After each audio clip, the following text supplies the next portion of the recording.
Carl here from Games, Brains and Headbanging Life, gbhblofficial for short. It's album review time. And following the tragic passing of the Black Dahlia Murders frontman and co-founder Trevor in 2022, their new album is one that many would have thought simply impossible. Servitude, the band's 10th full-length, marks co-founder Brrraaains' recorded debut as the Black Dahlia Murders lead vocalist and lyricist, and the first with Ryan Knight on guitar since 2015's Abysmal. This new album, it will be released on September 27, 2024 via Metal Blade Records.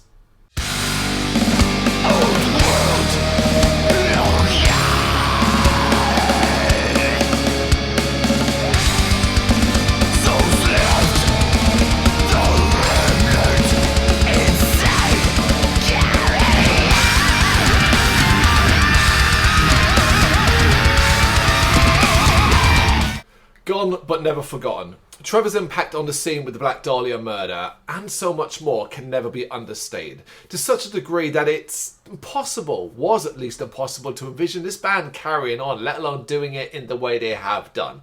Bryan's decision to step out of the guitarist role into the vocalist role was obviously a big one, as was the return of Ryan to take his place on guitar.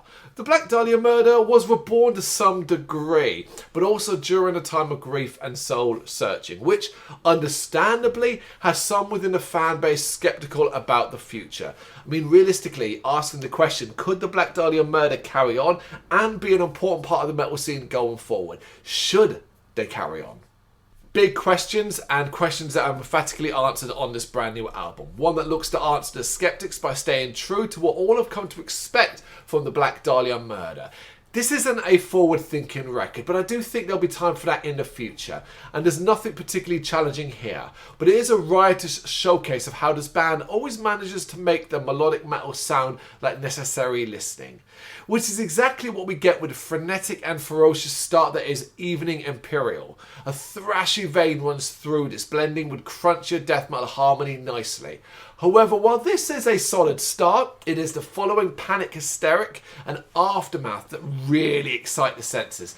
Both have throwback elements that will please long-term fans. The former riff-driven, the latter aggressively heavy, and both with big melodic metal vibes. While these might not be the most inspired of listens, they certainly prove that the instrumental aspects of the Black Dahlia murder that made them so beloved is at the forefront.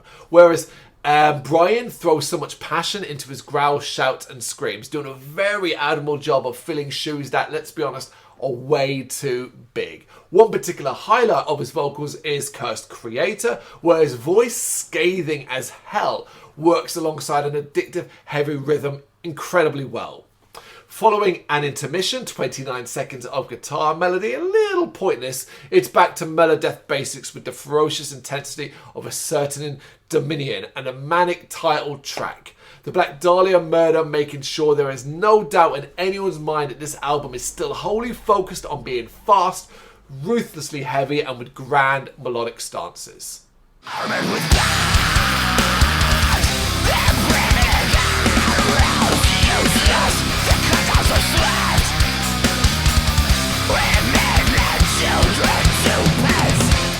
It is enjoyable metal, but a bit of variety is welcome, and a slower and groovier pace with Mammoth's Head delivers. Easily one of the album's best, as it shows the broader palette that this version of the Black Dahlia murder has. Finally, it's two more all-out, out-and-out efforts. The Black Dahlia murder keeping the album sharp and pointed with Transcosmic Blueprint and Utopia Black. Two big beastly efforts to keep the energy up, the head banging and the smile plastered all over the face. Looking at it realistically and looking at it objectively, I thoroughly enjoyed this record, but this had to be the album the Black Dahlia murder released, even if, personally, I would have liked to have seen them be a bit more imaginative. However, the wounds are still fresh, many are still grieving, and the transition into this era of the Black Dahlia murder is going to take a little while to get used to. With all of that in mind, it is incredible that this album is as enjoyable as it is, because all of that should weigh it down. The Black Dahlia murder are back.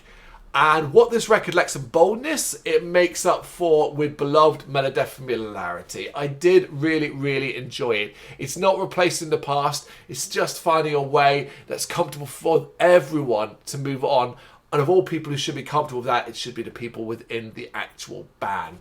I definitely think if you're a long-term fan of this band, you need to check this album out.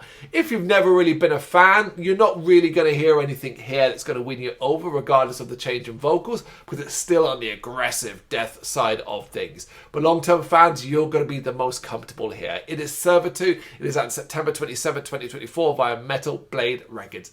Let me know what you think in this one, folks. Do you agree with me? You do think it's a damn good album and had to be this kind of album? Let me know in the comments. Thank you very much for watching. If you'd like to see more content like this, please consider hitting the subscribe button. It is gratefully appreciated. You can find us over at gbhbl.com, our full website, where reviews, news and so much more goes up daily. We're also on all social media platforms: Facebook, Instagram, Twitter, Threads, at gbhbl. Just search for gbhbl and you will find us out there. We also have merchandise on sale. You can access the shop via the website.